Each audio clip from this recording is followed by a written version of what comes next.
Hello viewers, you are welcome again to my channel. In this video, I'm going to do direct online starter again.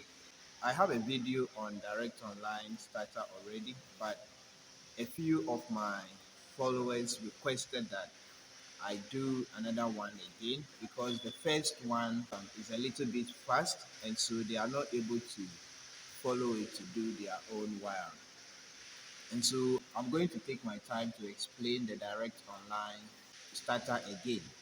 All right, so the direct online starter is just an arrangement for switching a load, mostly electric motors. And so it consists of two key parts. We have the power circuit and then the control circuit.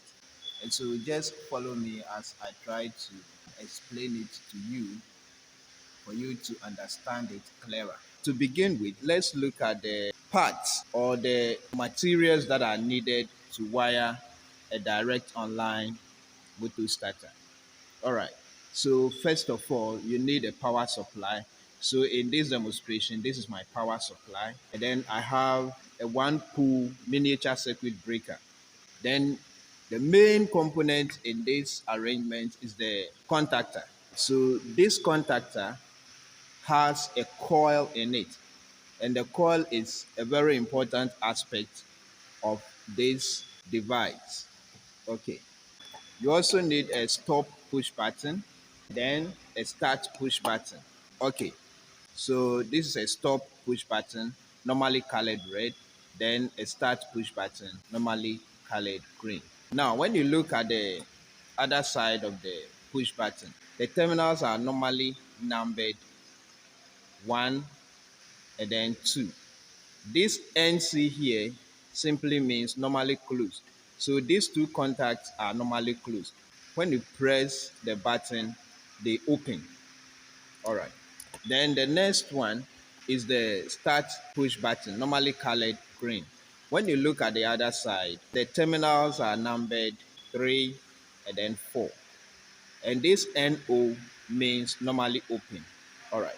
And so this one too, because it's normally open, when you press 3 and 4 will close. So I need the source of supply, which is 230-volt supply.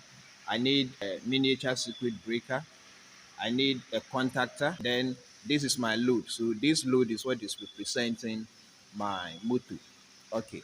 With the wiring of the power circuit, it's very, very easy. That I have already done. And so this is from the supply to the switch. This is just a normal switch, miniature circuit breaker. Then when we are using the contactor has 4 terminals. All of the terminals are opened. So when the contactor closes, whatever you connect here will make contact with whatever is here. Okay. With the contactor, you can connect the in and then the out at your own discretion, depending on how you turn it. When the contactor closes, T1 makes contact with L1, T2 makes contact with L2, and then T3 makes contact with L3. All right, then we have a fourth contact. The fourth contact is labeled 13 and then 14. All right. And it is normally open. All these contacts are actually normally open. So it's just like any one of the other three here. But when we are doing the direct online starting, this normally open contact is a very important aspect of the whole arrangement. You can either use this contactor for a three-phase motor or a single-phase motor. That's a three-phase load or a single-phase load.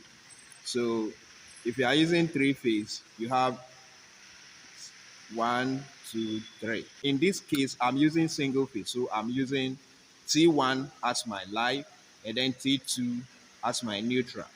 So that's L1 as my live and then L2 as my neutral.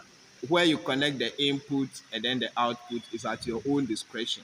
But again, for me, I am using T1 as my live input and then T2 as my neutral input. Then L1 and L2 are going out to the load.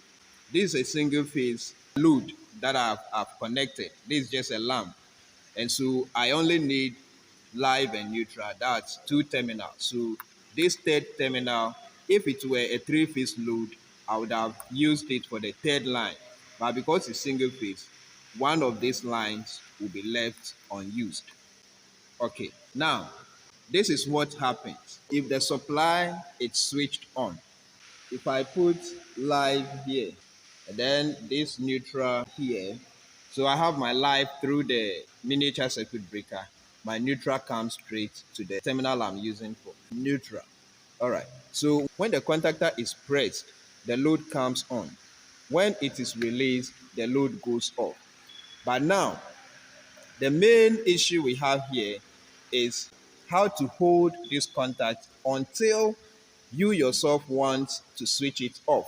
So that is leading us to the control circuit. All right. So this is the power circuit. We need power to the load. And so this is the power circuit.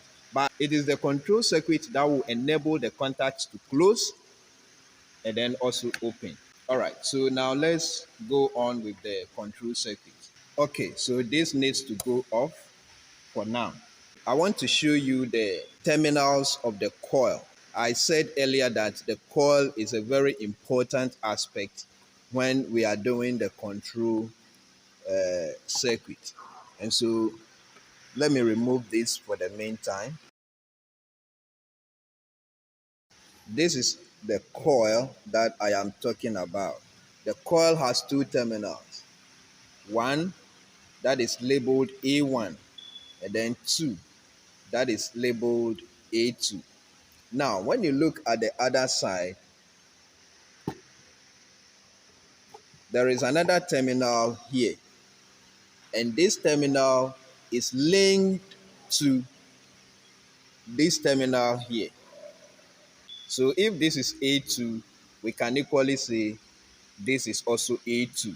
What it simply means is that in the course of your wiring, you can decide to connect your A1 here and then your A2 here, or you can decide to connect your A1 here and then your A2 at this other side.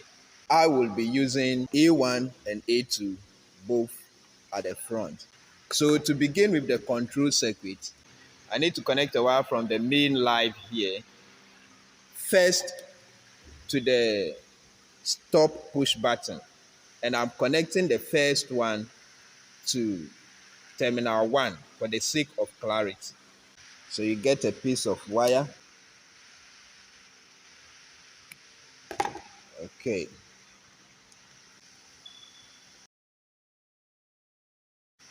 Okay. Then to the terminal marked 1. 1. And then I tighten it. Okay. The second thing to do is that I'll connect a wire from terminal 2, the terminal marked 2, to the terminal marked 3 on the start push button. So terminal 2 to terminal 3. Terminal 3. Okay. I'm going to connect another wire from the terminal marked 4 on the start push button to the contactor. The contactor also has markings. So this is 13 and then 14. All right. This video is divided into two parts. So this is the part 1. I am continuing in the second video titled number 2. Direct online well explained. Thank you very much for watching.